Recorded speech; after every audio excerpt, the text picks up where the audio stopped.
Welcome to the full gaming and battery review of the Cubot Power, and spoiler alert, it's pretty decent.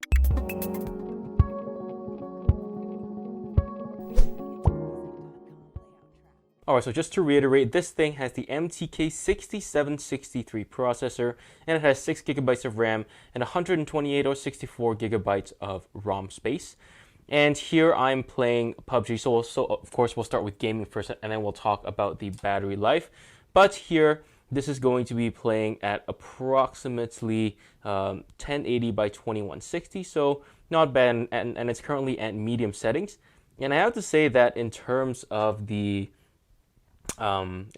performance, it's actually okay. It's not super fast. I can still detect a little bit of lag when I'm playing PUBG, but with regards to that, it's actually not too bad, and it's definitely playable.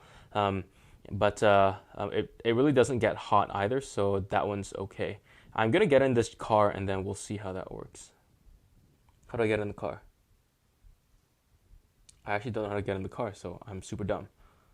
Anyway, let's just keep on going. And so getting in, I'm gonna look for some stuff. As you can see, the graphics here are pretty good. I am playing at a full 1080p, and I got a motorcycle helmet, so that's cool, and a gun. So now I can start shooting stuff. And you can see that sometimes there is some lag when you turn around a little bit. It's not too bad. I think it is okay for regular use, so it should be okay. And yeah, so if you do want to play PUBG on this cell phone, that's not a problem. It does work.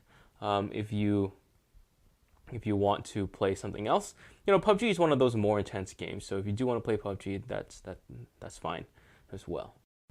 Alright, so the next game we're going to test out here is Ashphalt Extreme, and again this is at a 1080p, and so you can see that the performance is decent.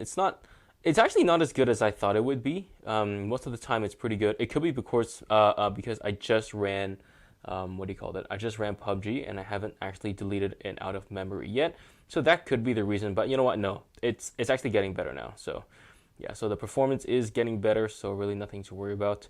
But as you can see, performance is good, graphics are good, frame rate is good also. It's responsive, screen is nice and big, and this game does support 2160 by 1080 or 17 by 9, I think, or yeah, my mind doesn't work right now. So, but yeah, so it's good, really like it for gaming. It's definitely not going to be as good as your flagship type smartphones with a Snapdragon 845 or even a 660, but it's going to be on par with, for example, your Snapdragon 625, 630, stuff like that. They're both going to run pretty similar in terms of gaming. In terms of efficiency, that will be a little bit different, which we will talk about right now. So just to reiterate, the Cubot Power has a Mediatek Helio P23 processor and a 6,000 mAh battery, and it's got a couple of competitors, namely the Ulefone Power 3 and the Verni X. Those two have very similar battery capacities, and then of course there's also the Octacore K10, which we will use as kind of like a benchmark, which has an 11,000 mAh battery, which obviously will get more battery life than this, but you can detect the efficiency to see which one is better. So that's exactly what I'm going to do. I'm going to compare which of these phones are the most efficient and the best at using the battery to its full potential. So before we start comparing, let's talk about the battery life. And first, I tested the battery life by looping a local video file. And when I was looping this, I got about 27 hours of playback time, which is actually really good. And I looped this Chinese TV show. It's actually a really good TV show, even though it's doesn't have a lot of fighting. So highly recommend it. I'll link it down below. But let me show you what you really want to see, which is going to be the battery number. So let me go to my gallery and look at my screenshots. And when you look at these screenshots, they're going to be pretty insane. So I started testing this on Saturday, June 9th at about 9:28 p.m.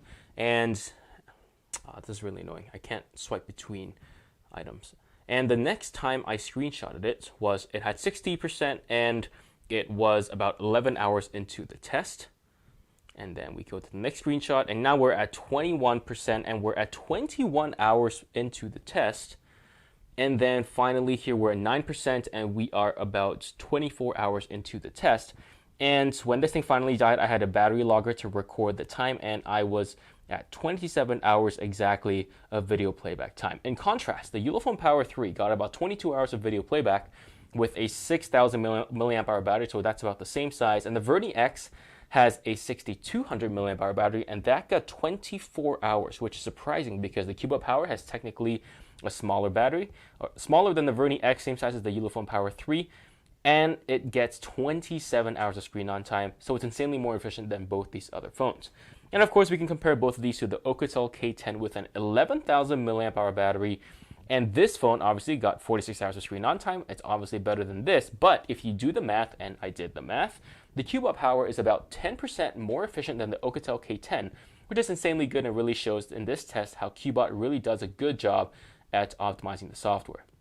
While we're talking about general usage, the Cubot Power still beats out all these other phones, well, not the Octacore K10, of course, and was able to get about 15 hours of screen on time easily with some pretty heavy use. You're talking gaming, you're talking Reddit, Chrome, some news, and taking photos, which look amazing, by the way. Check out the camera review up above. And again, 15 hours, no problem at all. And there's also Pump Express charging in this phone also. So, in conclusion, this phone is a decent gaming phone. It's not the best. And the battery life here is the best out of the Helio P23 phones. It's the most efficient, but I will say it's still not as efficient as the Snapdragon 625.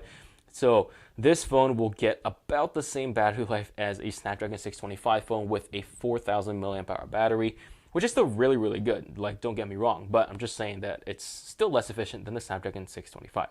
So let me know what you think about this phone in the comments down below. Click subscribe and the notification bell to make sure you are notified of the full review of the Cubot Power coming up soon. Thank you so much for watching, and I'll see you guys in the next one.